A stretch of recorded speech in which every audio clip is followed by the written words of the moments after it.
ustoz. Aldı bilen şu zulüm degan vaqtida albatta insonning eng başta zihni kildigan narsa bo'libmi biz Uyg'ur millatining ichida bir-birisiniki normal ijtimoiy munosabatdagi elish berish yoki urib so'qib olish degandek narsani yo bo'lmasa ishg'olga uchrash bizga o'xshash degandek manlardan ko'proq buni tushundimdi. Shunga bu huquqni oldi bilan Qur'on sunnatninki ruhi bo'yicha Qur'on sunnat zulmni qanday ta'riflaydi buning bilan kirgan bo'lsak. Bismillah, alhamdulillah, ve salatu ve selamu ala Resulillahi ve men vela amma ba'd. Sizlerden Allah razı olsun. Hem zulüm degen bu düşünce, nayeti bayamsız degendek, nayeti kenar dairlik bir düşünce. Aslında bunun bir qancha yarım saatlik vaqt ketmeydi. Mesela zulümün bir qancha tarifatı bulup, her bir tarifatıga alimlar birden bazı makale hatta kitap yazılgan bir tememdi. Biz hem de bir yerde bütünley tefsilatını bayan kılış emas. Bizki hazır zörül bolavatkan, bizde körülevatkan, biz sezivatkan temalarını kıskıça bir halkımızga xatarlik taraflarını bir agahlandırıp, doğru taraflarını bir öğütüşke urnuvatımız hem de. Allah şu maksatlarımızı yetkilsin.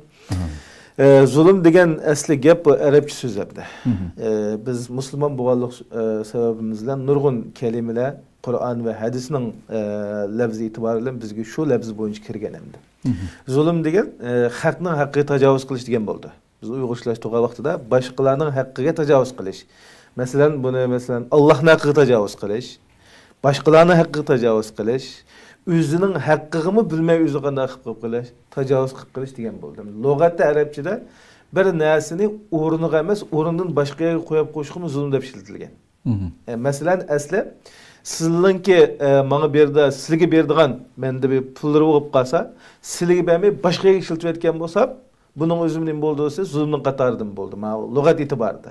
Shariy e'tiborida hozir sizlarning haqqingizni ilib haqqilariga tajovuz qilgan bo'laman. Bu arab tili kelimasi bo'lib, ya'ni bayam degandek bir narsani o'rnidan boshqaga ishlatib qo'yish yoki isloh qilib aytgan vaqtimizda haqqi qanday qilib qo'yish, tajovuz qilib o'tib ketish.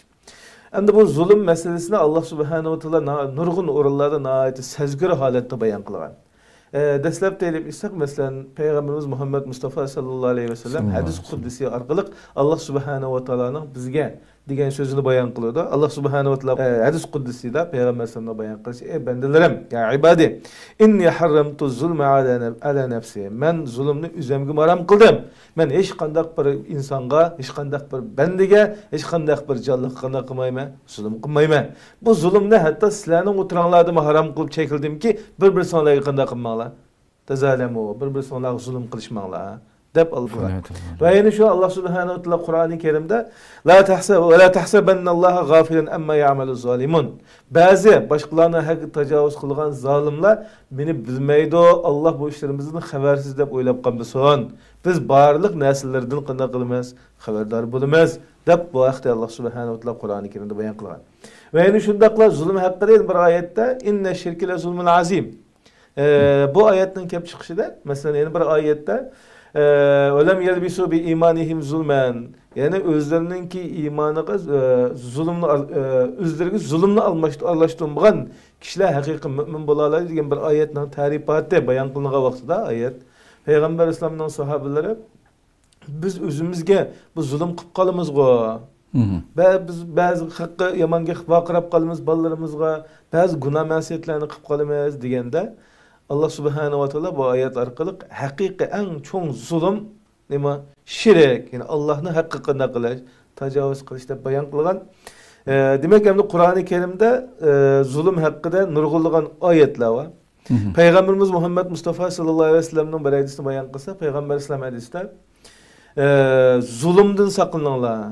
Meyli özanlığa, meyli Allah'ın hakkıga, meyli başkalarının hakkı zulüm qilishdan saklananlar. Zulüm yine kıyamet gününün karanlıktan ibarettir. Yani zulüm kılsan kıyamet günündeki devzakның karanlıkını çok kapkalasa, şu yegisini apırıp koydu deb bu zulümninki nayeti igir ekanligini bizga bayon qilgan. Zulüm haqidagi Qur'oni Karimdagi bayonlarni qisqacha 3-chilik bayon qilsak, qolgan tafsilotga kirsak bo'ldi inshaalloh.